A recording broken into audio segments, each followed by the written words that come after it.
Tapos pinilit mong lumabas. Pagka lumalabas kasi ako ng room, umaano siya, pinapapasok ko. Eh kanina, nangulit siya. Talagang pinipilit niya yung ulo niya doon sa pinto, o di pinalabas ko. Tapos ngayon pala, lalabas ka ng bahay. Ha? Gusto mo ng palo?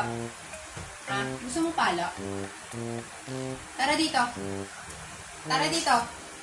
Mapapalo ka. Sit. Sit. Ba't ka lumalabas? Ha?